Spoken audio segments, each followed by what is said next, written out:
Hey guys, my guest today, Mark Olly, and I will be talking about Europe's Roswell. Be right back.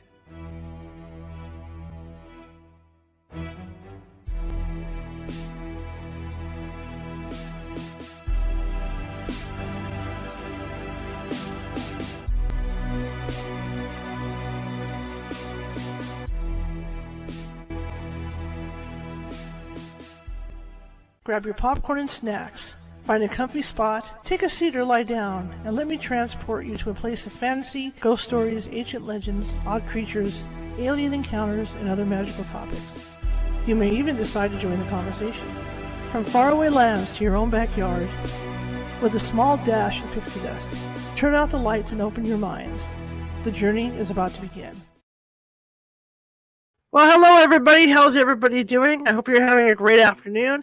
Sorry for the delay in the show. I was pre-recording a show earlier today, and my internet was acting up. I don't know if it was my internet or the internet of the person I was recording, but there were all kinds of weird issues going on. And all of a sudden, as lo and behold, as I started to get this show going and, get everything, uploaded, I need to upload and get everything prepped. In fact, there's a mic on that shouldn't be on. Hang on one second. Let me look at this too. It's the kind of day we've had. Just want to make sure we're on the right speakers. Want to make sure we got the right speakers going on here, so let me double check. It's showing me the desktop. Okay. Anyway, just as I started to get things powered up with this show, the internet went down, and there was no reason for it to go down. It just totally went down. So I know you guys have done this before. I had to go running in there and unplug my modem and do all that stuff to get the internet back up. So I don't know what the heck went wrong. But yeah, there were audio problems earlier today. Anyway, my name is Charlotte, and hopefully I'll be your host for the next hour if nothing crashes. It's been like a Murphy's Law day, starting at 10 o'clock today. But I'm glad to be here. I'm excited to be here, and I'm excited for my guest. We've had him on before. Mark Olly has a lot of knowledge, and it's really fun to talk with him. So I'm looking forward to this, to talk about Europe's Roswell. If you're watching from Facebook, and a lot of you are, you like what you see, please be sure to hit that follow button. We're always looking for followers and to gain momentum. I want to thank the RSS feed, which is iHeartRadio and all those places out there, Apple. We are at 12,000 downloads for the month. I'm really stoked. I can't believe it, you guys. Fantastic. And that's what will happen. Share. People start hearing more and more about the show. If you're watching from Facebook and you haven't done so already, please hit that follow button. Like I said, we're always looking for followers. And show us some love. If you like what you hear today, show me some happy faces. Show me some hearts. I wish I got to figure out how to do this thing that everybody's doing. That's what happens when you get old. You can't do that stuff. Just show me some love. And also comment in the chat room, because what happens is that puts us up higher at Facebook's FYP, which means that Facebook distributes the show out to more people. Same thing with YouTube. If you haven't subscribed to our YouTube channel yet, please feel free to do so. It's free. And again, that show happy faces, hearts, and all that stuff, and comment in the chat room, because that puts us up in YouTube's FYP as well, and puts us out to more people. All right, and if you need to find our team, because we are a paranormal investigation team, and if you need help from our team, go ahead and Google us, and you'll find us. You can either look us up at our California Haunts Paranormal Investigation Team or California Haunts Radio, and we'll pop right on up on Google. Anyway, without further ado, I'm going to bring in Mark Olly so we get this show on the road.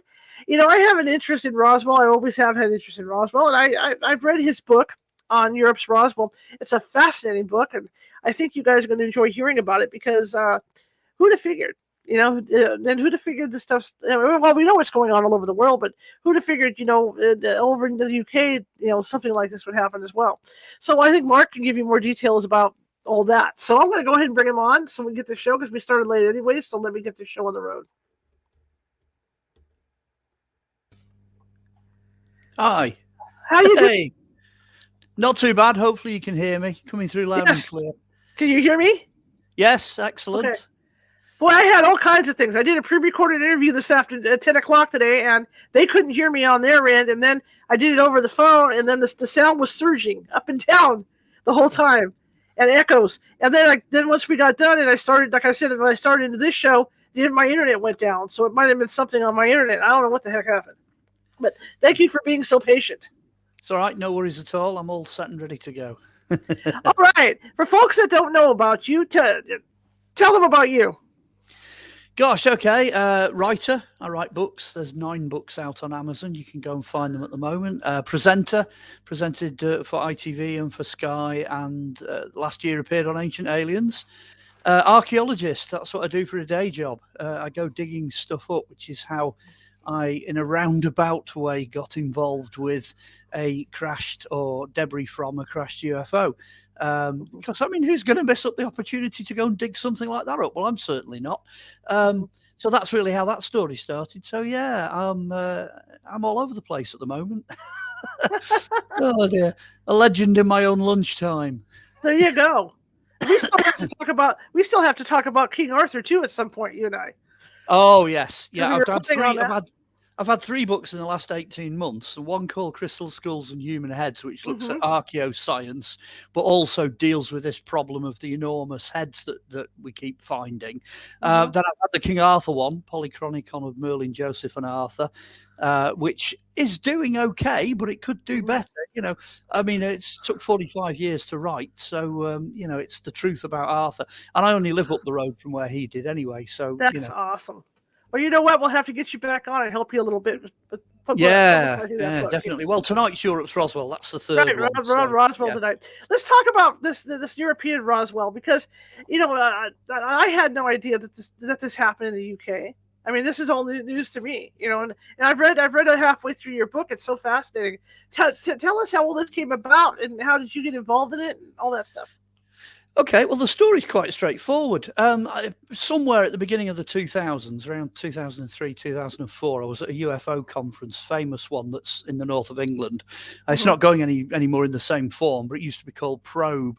It ran for about 30 years, and of course, all the speakers get together afterwards, so we all piled in the local curry house, and there's this guy in a suit, really posh, and there's me dressed sort of all hippie with hair everywhere, and we just kind of hit it off. Very unlikely kind of friendship developed, and he's like, you're an archaeologist, aren't you? And I'm like, yes, that's what I do. He said, well, there's a case. When we get away from eating this Indian, there's a case I want to, away from the conference, talk to you about. So I didn't think anything of it, kind of left it. I think it was probably the next year, about 2005, he phones me up, and he describes this crash that left debris behind. And he said, do you fancy coming and seeing if there's anything there to dig up? Well, the more we investigated, the less it appeared that there'd be anything there that we could actually dig up. I mean, the parallels to Roswell start straight away, because that happened in a desert environment. So it crashed on a very harsh terrain, and didn't really embed anything into the ground. So we've got the same situation here, because it happened in Wales, just outside a little village called Llanilla, which is near Aberystwyth in mid Wales. And that's limestone with a sort of thin coating of soil. So there's no chance anything could bed in. But then he carried on talking about the story. Do you want me to carry on? Do you want me to tell you the story you told me? Okay. Absolutely. Okay, well, he carried on with this story, and he said somewhere around about the beginning of 1983, he received a newspaper clipping, because back then we didn't have internet like we've got now. You couldn't get things posted to you by email and that. He got newspaper clippings sent to him that the local guys thought was relevant to what he did, and he ran the local UFO group. So he gets this newspaper clipping, and it says strange debris out of the sky, and he starts to read it, and basically the gist of it is this craft of some kind silently hit trees in the middle of the night round about the sort of 3rd, 4th, 5th of January 1983, and scattered debris over 4 of these fairly large farmers' fields. And the mysterious part of it in this case is it flew off. It disappeared. So having shed tons of debris all over the place, there was no engines, no sort of flying craft, no pilots, no controls, nothing. Just this weird metallic shell all over the place. And the newspaper article went on to say, well, the farmer was called Irwell, and he came out in the morning to tend his sheep, and he found these 4 fields covered in debris. So he phones the local police, and he says, I think I've had a plane crash. And they're like, oh, well, we don't know anything about this. Leave it with us. We'll speak to the local Air Force base, which they did. About 2 or 3 hours later, he gets all these vehicles turning up, and it's a crash recovery team, and it's police, Air Force, and somebody else. dressed in black suits. So let's call them the Men in Black. Right. And what's happening is they start to clear all of these fields. So obviously police, guys in uniforms, and then you've got your RAF and the guys in uniforms for them. And then these guys in the suits are ordering them all around. So they're clearly in charge, and they clear these 4 fields. Now, Gary, because he lives in the same area, and this is only a couple of weeks later that he gets the newspaper clipping, he phones Irwell up. He tracks him down and phones him up, and he says, "Is there any chance we can come down and investigate the site?" And Irwell's like, "Well, you can do, but, when I got up the following morning, it was all gone, so I doubt you're going to find anything." So, anyway, Gary decides he's going to turn up. So he takes a small team from his UFO group, and he goes down there. And sure enough, the fields are clear. There's absolutely nothing. But then he spots this great, huge cutting through the trees where this thing had come down, smacked into the trees, and then blown all this debris in the direction it was going all over the fields. So he says, if they did some of this clear-up operation through the night, there's no way they're going to get all the debris out of the woods. So off he goes, trundles off to the woods, and sure enough, they get about half a dozen pieces of this strange metallic material, sheets and bits of metal, like shattered like eggshell, and then 2 pieces of foil, this strange honeycomb foil. So then he says to Irwell, "Can we come back with the metal detectors and have another go?" And Irwell's like, "Yeah, you can have another go." So they go back again, don't find anything at all this time. And he says, "Oh, we'll come back a third time, see what we can get." Anyway, before he has a chance to go back again, Irwell phones him up and says, "You're not going to believe this. They're removing the forest. They've turned up with like all this forestry commission stuff, and they're cutting all the trees down and clearing it." Wow. So Gary's like, "They're removing a forest?" So he phones up the local forestry commission, and they say, "It's wind damage. It's wind damage, don't you know?" So Gary says, "Well, do you normally remove a woods for wind damage?" And the guy on the other end, you could tell, was being a bit sarcastic. He says, "No, but in this particular case, we are." Wow. So already, straight away, you can already see the parallels to Roswell, New Mexico, because you've got something crashed and nobody saw it. It hit a sort of wilderness environment. Only one farmer found it. Who may have kept some debris. Matt Brazel might have kept some back. That's the story. And of course, Gary did the same, turned up and managed to keep some of the debris back. There's a massive military cleanup operation. Everything disappears. And then, of course, at Roswell, there was the newspaper article in the Roswell Daily Record on the day of the crash, and then the one the next day, and that's it. Well, on this particular one, we got the strange debris out of the sky article. And again, that was it. Nobody else runs the story. It doesn't appear in any of the local newspapers. So that's a bit of a mystery. So we've got already straight away, we've got parallels running. And the cleanup operation, basically, they're running the same playbook. There's got to be a little green book on a shelf somewhere, in an Air Force office that says this is what to do in the event of an unidentified flying object crashing. Because they did exactly the same thing on both sites. Well, of course, the difference being Roswell's 1947 and this one's 1983. Right. So that is the very basic background story to the crash itself. Well, they had all those guys out there. So what happened to this debris? Well, it sort of gets interesting. It goes off in 2 directions at this point. One day, Gary gets this knock on his door. And as he goes to answer the door, he can see through the glass on the door 2 black figures. So he opens the door, and sure enough, it's 2 men in black. Suits, incomprehensible passes, ties, dark glasses, hats. Anyway, Gary glances up the close that he lives in. He can see 2 black SUVs, all the windows blacked out, no number plates. So, and these guys basically say to Gary, "Look, we understand you've got some of our material. Can we have it back?" And Gary just looks at them and he just goes, "No." And they're just befuddled. They're absolutely baffled at that. And Gary goes on to say, "Because I've broken one of the pieces up into key rings, hundreds of little key rings, and I've handed them all out to people I know who've all got connections to the media. And if you come sniffing around here again, trying to get this stuff back, I'm going to tell them all to release the material. They can give it out and release its material, and that's that." So obviously these guys at that point are beaten. There's absolutely no way that they can get all of this back. So they just toodle off, get in the cars and drive out of the close. But that raises a couple of interesting questions. One was, how did they know to remove the woods. They must have been watching the site to know that someone had recovered something. And how did they know where Gary lived? You see what I mean? So clearly it's, dark forces at work, or whatever you want to call it. And the second direction that goes off in is, if you've got pieces of this stuff, you're going to want to know what it is. Well, Gary's interesting because he's got friends in the aerospace industry. So he ran this material past a couple of ladies that restore planes. They'd never seen anything like it. He ran it past a couple of guys that then worked on the design and build of military aircraft and stuff. They at that time had never seen anything like this. So eventually he gets all the way up to a friend of his that works for British Aerospace.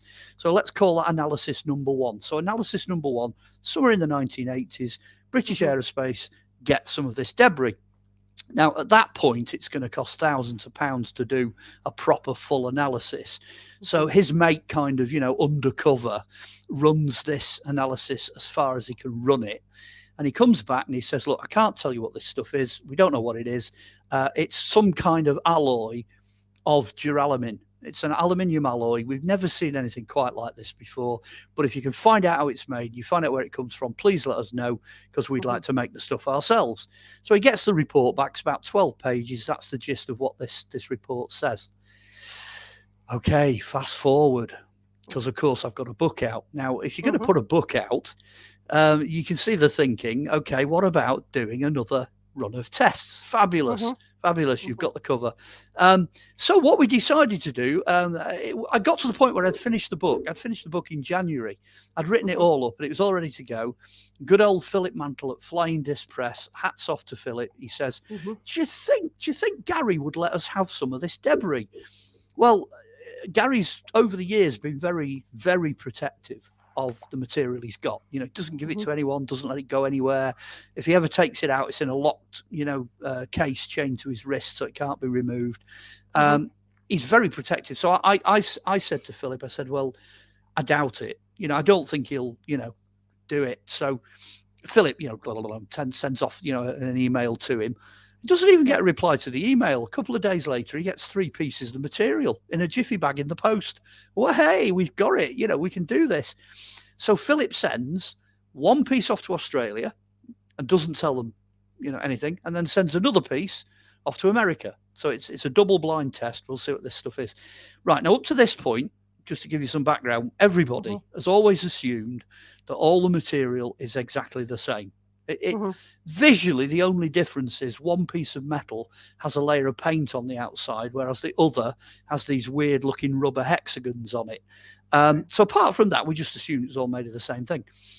Then we get the analysis back from Australia, and they basically say, okay, it's not duralumin, because duralumin is a trade name for about 200 different kinds of aluminium that have been around since the building of airships, in the First World War. It's been around for ages.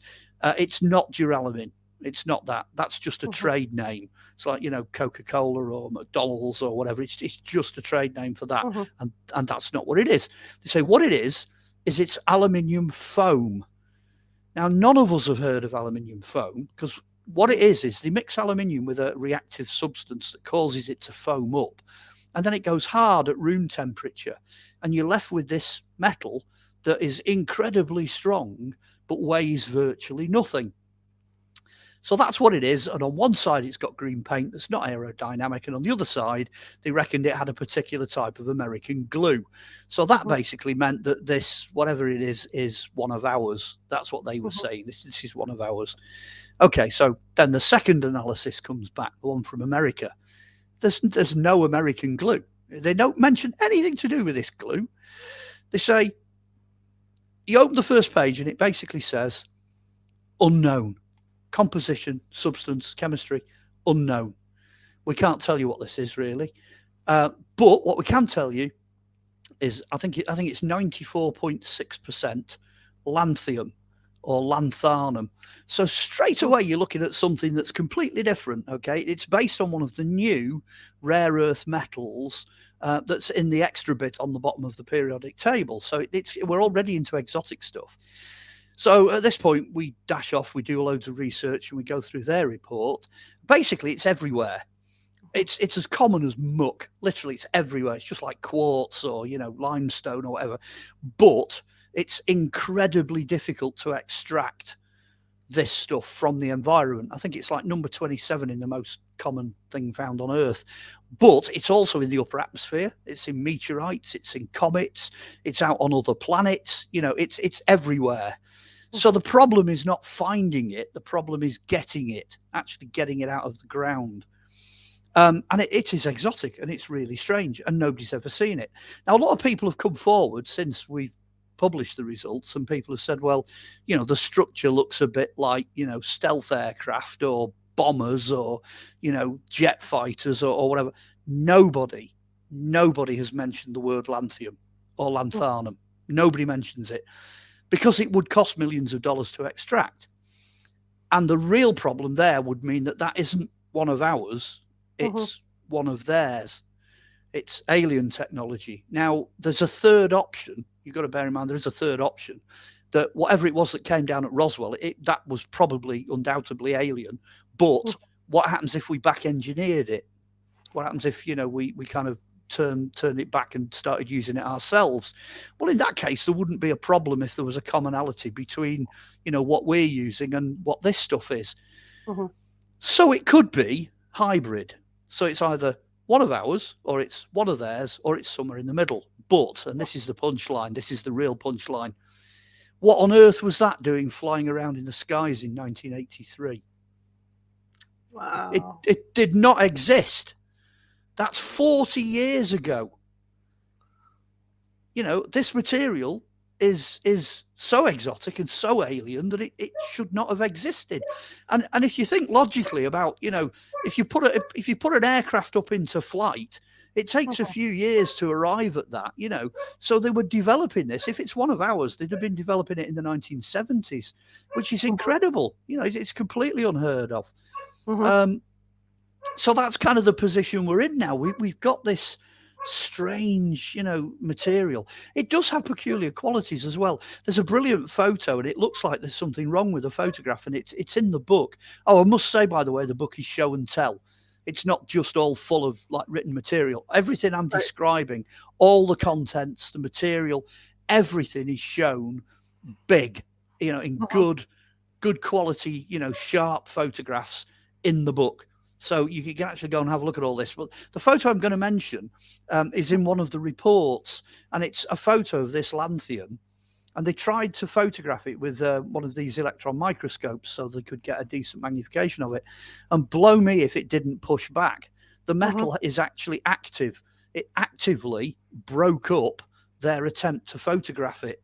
So the metal itself is sort of in a wavelength way. It's sort of alive. When you try and photograph it, it disrupts whatever you throw at it, and you can't get a good photo. So if you actually have a look, the test, you'll see that this thing's breaking up. The lines running across it is where the photograph's just breaking up. So the guys in America were completely befuddled. They had absolutely no idea, not the foggiest idea what this was.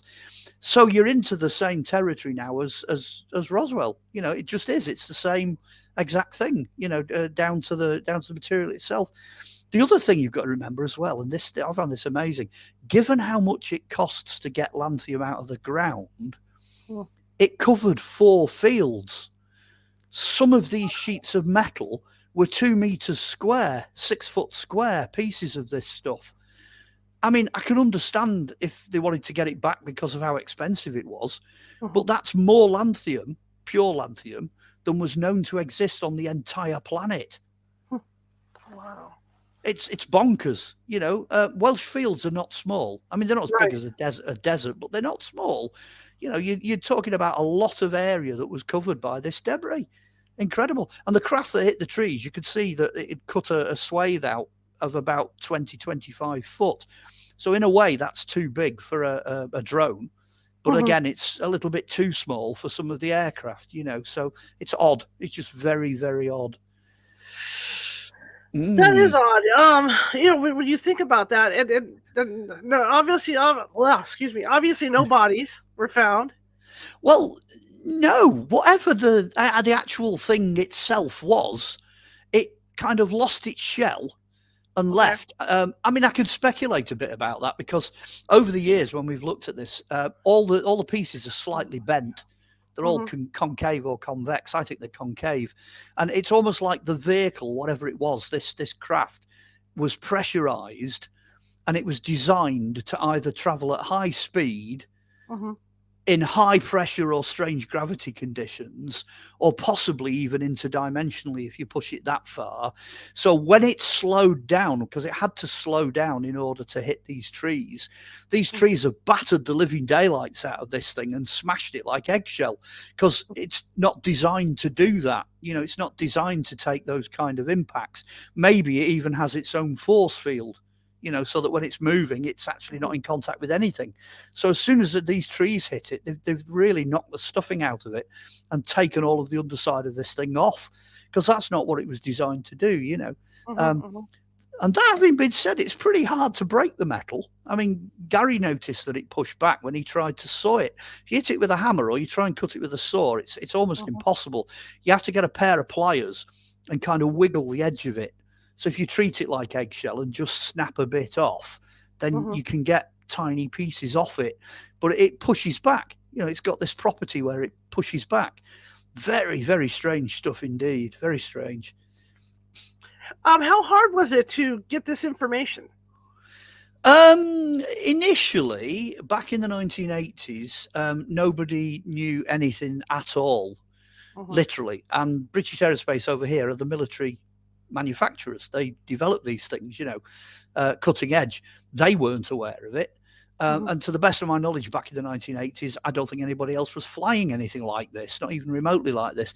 Even the people we've spoken to, that are involved in military history. Yes, there was a certain amount of technology in development, but nothing on this level, And then when you come to now, the information, some of it, so like the bits to do with duralumin, the bits to do with aluminium foam, and the bits to do with lanthanum, you can get a basic background understanding of that now from Wikipedia. However, doing what these people were doing with it is nowhere. That's the kicker, if you like. That's the big, mystery. You can identify bits of it, although we still don't know what the paint is. We still don't know what the hexagons are made of, and we still don't know what the resin bonding agent is. And the aluminium foam that we're assuming, the aluminium honeycomb that we're assuming is aluminium, that's never been tested. So we're not sure about that. So the vast majority of it, 70-80% of it, is still unknown. It's just the two types of metal, the actual metal that's known. Aluminium foam did not exist, as far as anybody knows, in 1983, but it does now. So, there's a certain amount known about that. And the lanthanum, is a total mystery, weird, very, very strange substance indeed.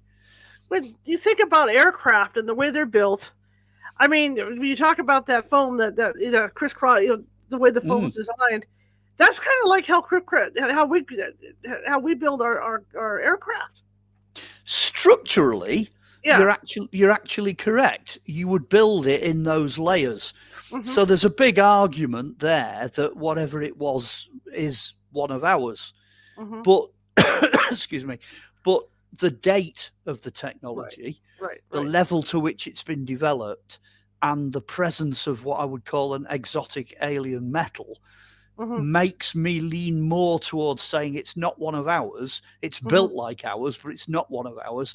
I think it's crossover. I think it's back engineered. That's where I've landed with it. Who knows what's come flying, from other dimensions and dropped out the sky, and we've got hold of. I mean, rumor has it that pretty much every country that's civilized now has a flying saucer hidden somewhere. That's widely known. That's kind of whatever common knowledge. So I think that what I've got, or we've got, in terms of these pieces of metal, I think it's back engineered. So there are elements of it that are clearly, coming off things that we've built. But the question is, where did we get that design from? How did we come up with that? That's what I was thinking. Yeah. I mean, there's that having been said, out in America, you've got skunk works, and skunk works are building all sorts of things. And back in the 1990s, the ex-director of skunk works said, basically, if you can imagine it, we're already doing it. So, back in the 1990s, they were really moving forward and pushing technology, but less so in the 80s, probably not in the 70s, And then you're starting to go back to what I would call post-war. So you're looking at things like Operation Paperclip, Are we looking at German technology, Nazi technology that has had 60, 70, 80 years to develop, and what we're looking at here is secret technology. There is a punchline to that as well, and I've said this a few times in different interviews, and that is, the big buzzword for recent times has been disclosure. Well, if you're going to disclose, why not at least admit to something that is now already clearly in the public domain? We've got the story, we've worked out what this stuff does, we know what it is. So why doesn't somebody just come out and say it's one of ours?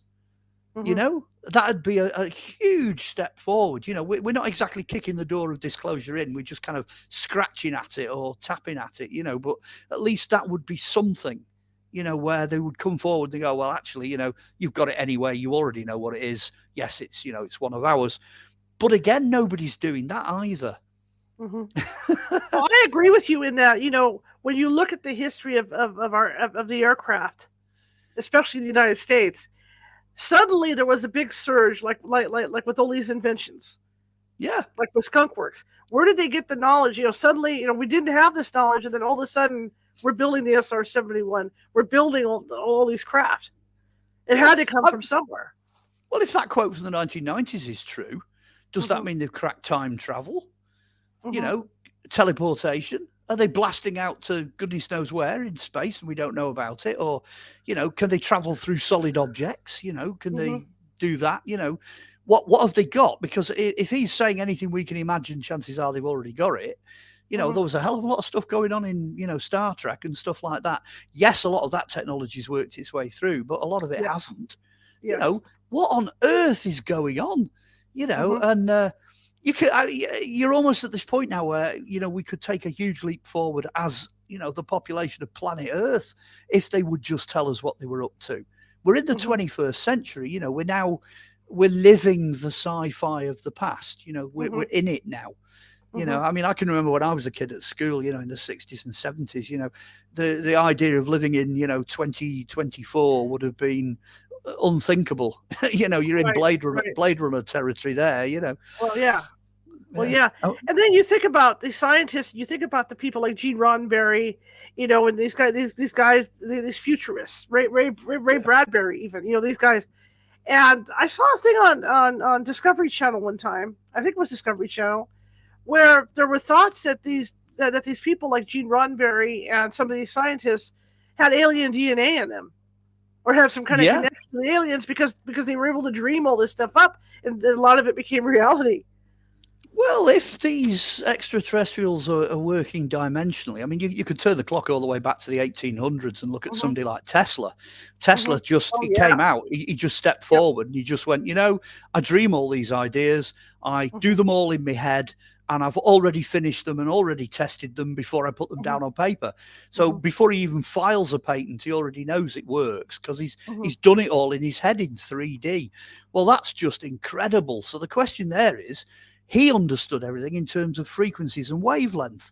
So if the brain is operating in terms of frequencies and wavelengths, which it clearly does, then where are the ideas coming from? Of course they can come from somewhere else, because we're just acting like walking receptors, which we are in every way. We're just designed to pick up our environment. Now, I wouldn't like to guess where they're coming from, the interdimensional, alien, Martian, whatever, they could be coming from anywhere, hollow earth, you name it, any ancient technology, time travelers, I do speculate a little bit on where I think they come from in one of the books, I think Crystal Skulls and Human Heads. I come down on the opinion that these guys are time travelers, but not from the future, because that kind of cocks time up badly. I think they're coming from the past, and it's important that they bring what they knew to us now. That's where I stand on that one. And there's a fair bit of evidence to support that. So that, I think that might be an element of what we're seeing. If we're at the stage where people like Einstein can understand what's going on out there, and Stephen Hawking got a handle on some of it and that. Imagine what the guys were like in the distant past, when there were, 27 different species of human beings, and some of them have got brains 3 times the size of ours. Right. I mean, I always laugh. I always say this as a joke. Some guy walks in one day to a room and there's 10 of these blokes with these enormous heads with these huge brains all sat around. And he walks in and he goes, "Tell you what, fellas, how do you build a pyramid?" And like 10 minutes later, these super wet computers between them, they've done it. They've already worked it out. That's how you do it, not a problem. So even then, in that sense, it doesn't have to be just aliens, And again, what was going on back then? What kind of intervention did we see way back at the beginning? Wow. Hey, we've gone a bit off piste, but I love it. I know. It boggles the mind. That's okay. That's what we're here for, right? That's what we're here for. So they gathered up all the parts of this thing. Where are the parts now? Okay, well, that's an interesting one because I'll give you a couple of examples of what's going on. We submitted Freedom of Information submission quite a long time ago, and we did it to the local base. And of course, we got the message back, "Oh, I'm sorry, lads, we don't know anything about it. No records of this at all." So Philip thought, okay, well, I'm going to have a bash as well.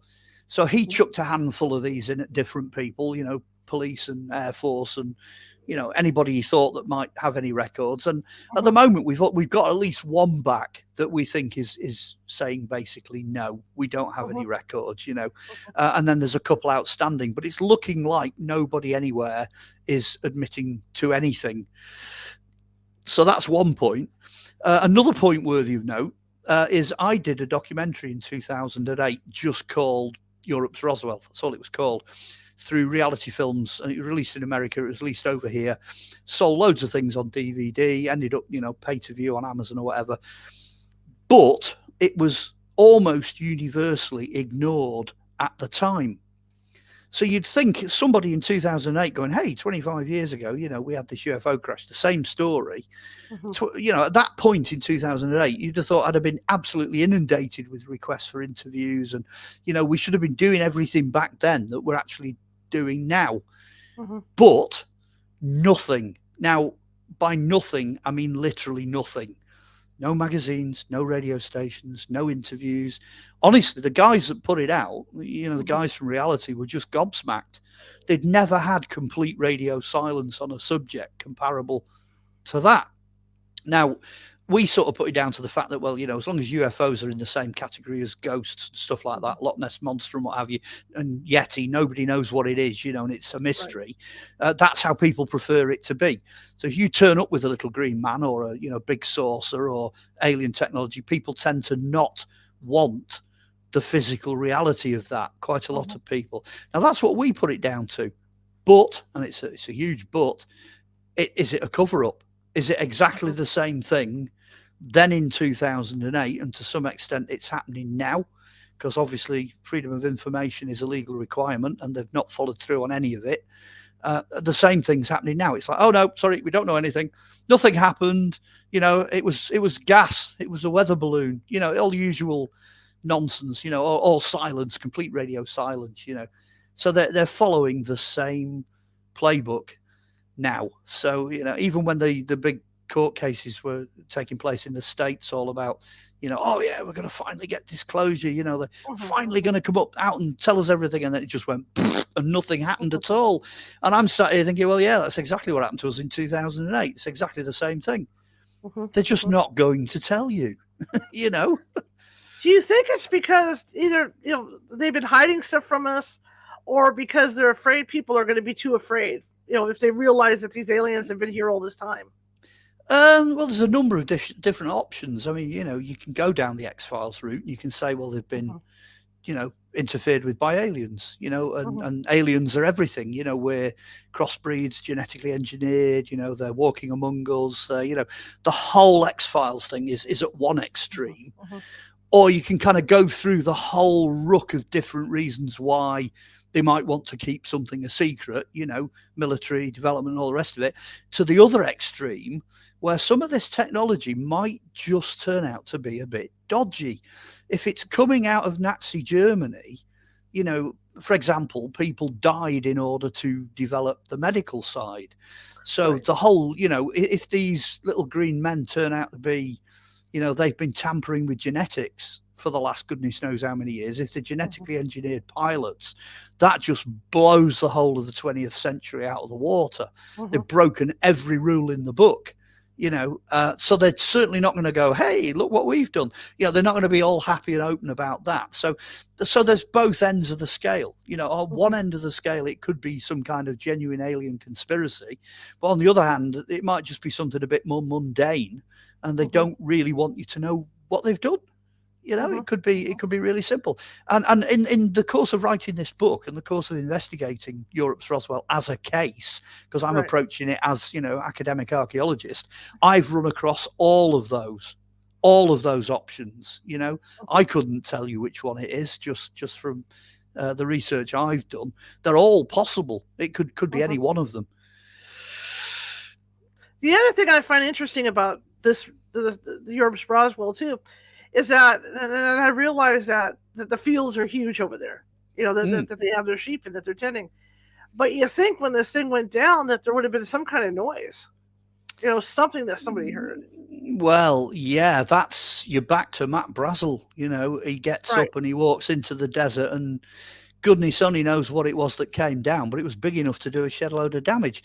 And the same thing is true over here. I mean, that's another reason they might not want you to know about it, because it was only less than a mile and a half away from the village. Fortunately, it came down and hit a load of trees and smashed on a farm. If something like that happened in a built-up area, you'd be in serious trouble. So that's another reason in this particular case that perhaps the RAF wouldn't want you to know what they were up to. It could just be as well that it's American technology and the Brits don't want anybody to know that the Americans were doing that over here. Maybe it's a joint thing. Maybe we're just asking the wrong people for disclosure. But yeah, it could have turned into a major disaster. And Irwell didn't hear anything. He heard absolutely nothing. He's a farmer. His farm's at the bottom of the field. So really, if something crashed in the field, you'd expect him to hear it because he's not that far away. So whatever it was, that's another clue. Whatever it was, when it hit the trees, it did it silently. So, if that's a stealth bomber and it smacks into a forest, in the middle of the night, somebody's going to notice. It doesn't matter where you are, somebody's going to notice. Well, yeah, that's what I was thinking. And nobody did. Yeah. Nobody did. I mean, when you talk about, when we talk about like the planes of today, even the B-52s, when I've been to air shows and they show them in silent mode, you don't hear them till after they've dropped the bombs. That's true. You know what I mean? But as far as crashing, you're going to hear something, especially if it's going through the trees like that. Yeah, and we're not sure whether or not the thing actually exploded, but the amount of debris, there's obviously been an outward, it's kind of pushed the bits out. That's how it appears to us. So again, that kind of rules out, the stealth planes and, jets and that, that as a rule, the fuselage areas, the wings and the ailerons, the air control surfaces, none of those are pressurized. So it doesn't sit right with the evidence that we've been looking at. And again, you'd hear it, wouldn't you? You'd hear something. You'd at least hear the sound of metal hitting the trees, if it was a big thing. But even that doesn't seem to have happened. It's almost like it materialized too low. It suddenly went, whoomph, came into being, and it was sat literally on the tree line and then dropped. That's the implication, or it came flying in at tremendous speed and couldn't slow down enough before it hit the tree line. Seriously, it ended up where it shouldn't have been. That is quite obvious from what happened. Yeah. But that brings me to the stuff I've heard, on other interviews that I've done, where these aliens can make their craft look like either it's not there or they can make them look like our planes. So maybe it's a situation like that too, where it was silent because it was some kind of other dimensional thing, when it came down. Yeah, I mean the rubber hexagons, which we're assuming is the outside of the entire craft, which is different from the structure we've seen on our own stealth jets, because some of that hexagon material on some of them is on the inside, not on the outside, but we think it's on the outside. That would actually disrupt any attempt to try to see this thing using conventional means. Right. So that is, that is definitely stealth. But this lanthanum, that also is a major disruptor, and that's on the outside. So this thing, is something else. It can go invisible if it wants to most conventional technology. Whether or not it could go invisible to the human eye, that's something else. We can do that now. I mean, you can see things on the internet where things suddenly become invisible because they reflect the environment around them. I don't think that's what we've got here. I think it just defies conventional tracking systems. Excuse me. I think that's what it is. So yeah, it has got a stealth component to it. That's only come out since we started doing the new analysis. I don't think I even mentioned that in the book. There are elements of this that are still very new. I must say that the book is, it's a statement of something which is still ongoing. So it's like, watch this space. If we get any more information, we'll let you know. Excuse me. Now, the information that you were able to obtain and look at, I mean, was any of that redacted or anything like that you had to sort through and try and figure out, read between the lines on it? I would be delighted to be able to get hold of something of that nature. What I can tell you is the three analyses that exist, which is the British Aerospace, UK, Australian and American. None of that information is redacted. It's all there, and certainly as much as we're able, we've put it in the book. When we've then gone to freedom of information, it's not a case of having nice little pieces of paper with black blocks on it. We're not even at that stage. They won't give us anything. They're basically saying it didn't happen. It doesn't exist. It'd be nice if they actually came out and went, hey, do you know what? It was a weather balloon. Because then we'd be like, yay, something happened. But then they're not even doing that. They're not admitting that anything happened. So, maybe there was a hint of us, poking the tiger a bit when we called it Roswell. We're kind of pushing that a bit and going, come on, you beggars, come on. Right. I am absolutely, utterly convinced that there is a document that covers this crash.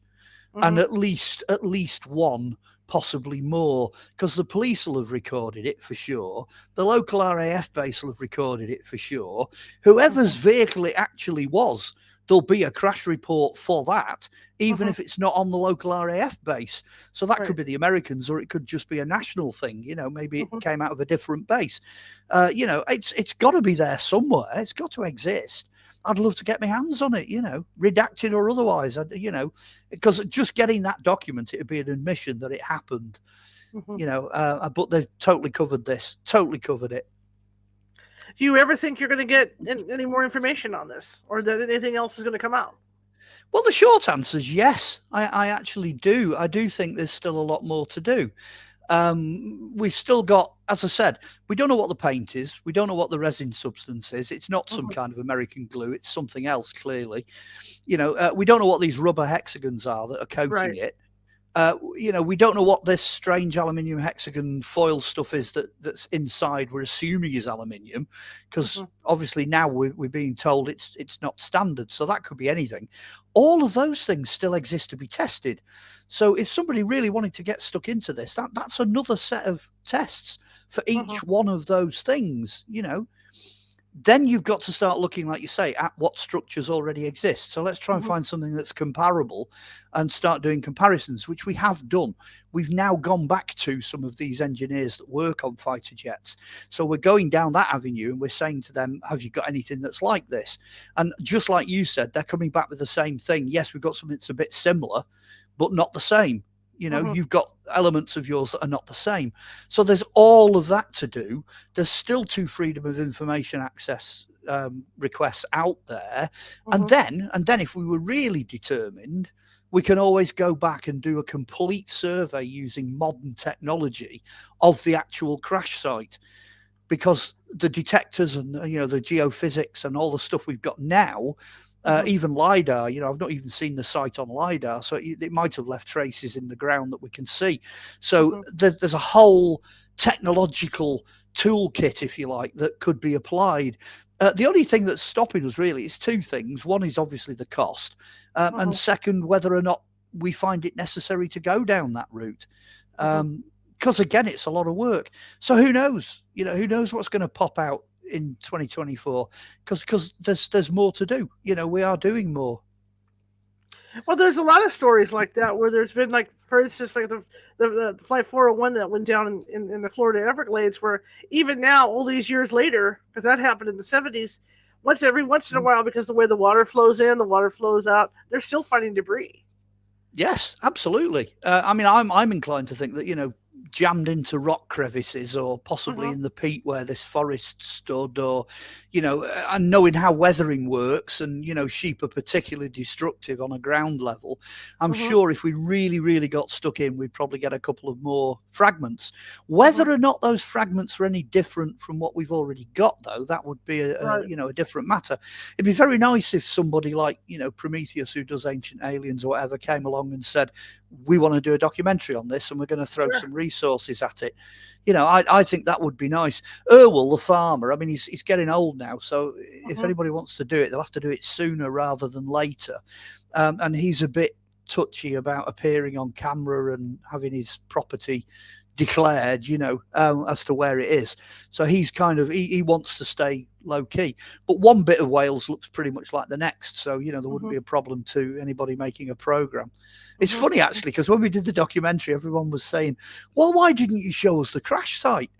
I think it's either the second or third shot. There's a panning shot, and it's like white sheep on snow-covered fields with a Mhm. white sky. It doesn't make good footage at all. And Right. you pan across, that's it. That's the crash site. That's it. And there was literally nothing to see. Mhm. Just a big open space. Once you've seen, like, one bit of Roswell desert, you've seen it all. The desert around Corona all looks the same. It's exactly like that in Wales. Once you've seen one field full of sheep, you've pretty much seen them all. Mhm. Mhm. But Mhm. it'd be nice. It'd be nice to. I see it as an ongoing investigation. I mean, Right. obviously, I've been on this now for a long time. Mhm. 20 plus years. Gary's getting older as well, so it'd be nice to do another interview with Gary, about it, and get some more information before we all disappear. Now's the chance. Now's the time. I guess that's what I'm Right. saying. So, Right. anybody listening, please message me, friend me on Facebook, and send me something on Messenger, and say, we'd like to do something with this. It would be Mhm. nice. And then who knows? It's all. I feel like this. We've gone as far as we can go with the foundations of it. Right. We've Right. still got what we've still got, plus a little bit extra, but there Mhm. seems to be a bit of headway. There's some headroom. There's some room for more forward progress, I think, on this. Um, who knows? And then we might get disclosure. We Mhm. might do. And like you Mm. say, the technology to look for this stuff has certainly improved. I mean, look at those giant metal detector things they use. You know. Yeah, yeah. Certainly, as an archaeologist, that kind of thing. Because the lanthium as well gives off a kind of a signal. It pushes Mhm. back. Mhm. So if there's any of that left knocking around, you'd perhaps expect that to set off some of the modern Mhm. technology, better than it would, say, one of the early series metal detectors. Right. There's so much scope, so much scope.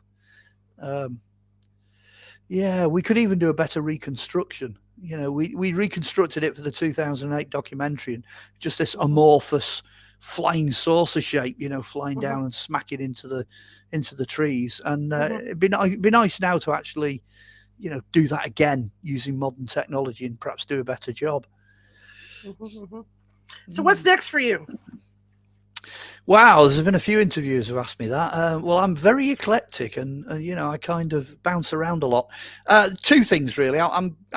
It takes me a while to write a book. The fact that I had lockdown meant I could get 3 books out in 18 months, which is unheard of. Usually, I do 1 book every 3 years, but I've got 1 book which has the working title "The Keys to the Temple." And that's looking at Knights Templar. It's looking at biblical mysteries. It's looking at Gnostics. It's looking at the rise of early Christianity in the first couple of centuries.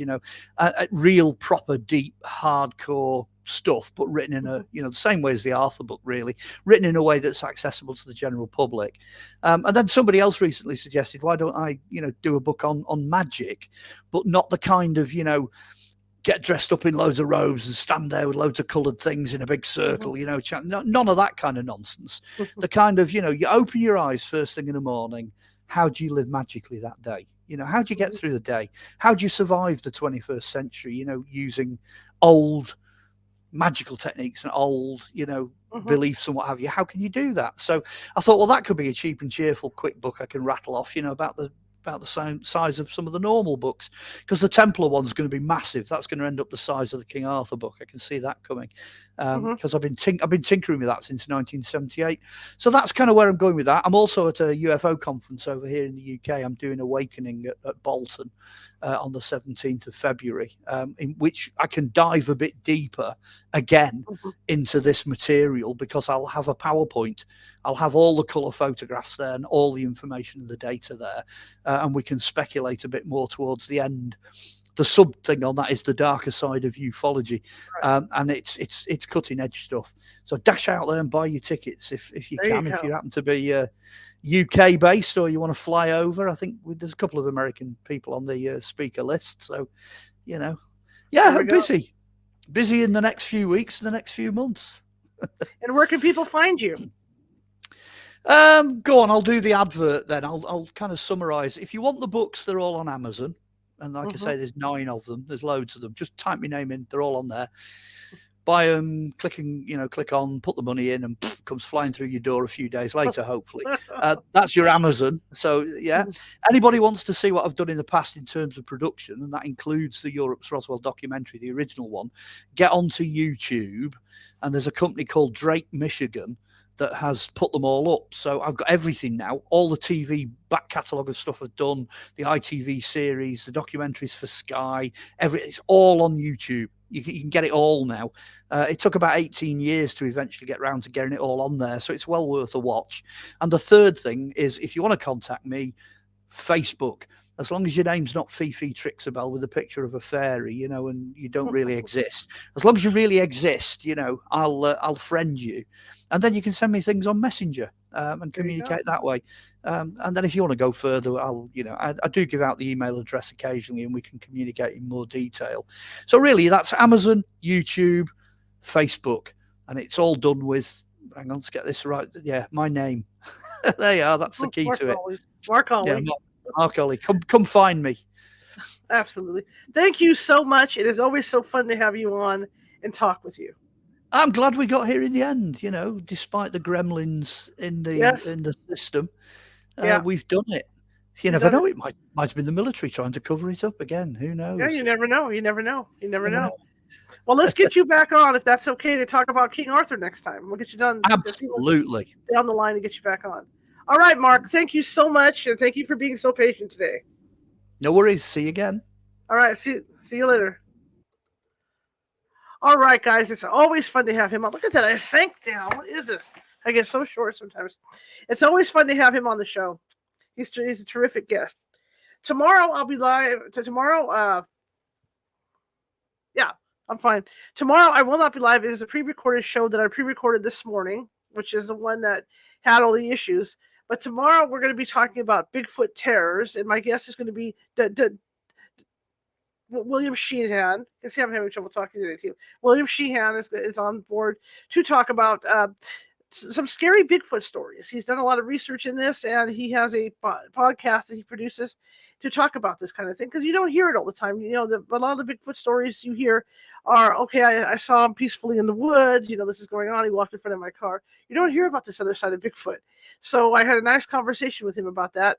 So that will be tomorrow, 6:30 p.m. Pacific. I will be in the chat room. I will not be live on that one, but I will be with you guys. I promise. Okay. That being said, I'm going to take off now. And if you like the show, share it with 5 people. If you hated the show, share it with 5 of your enemies. We are we are equal opportunity here. I'm tired. We're equal opportunity here on California Haunts Radio. We're just trying to get the word out about our little old show. And you guys have done a great job doing that. And I'm really excited about the future.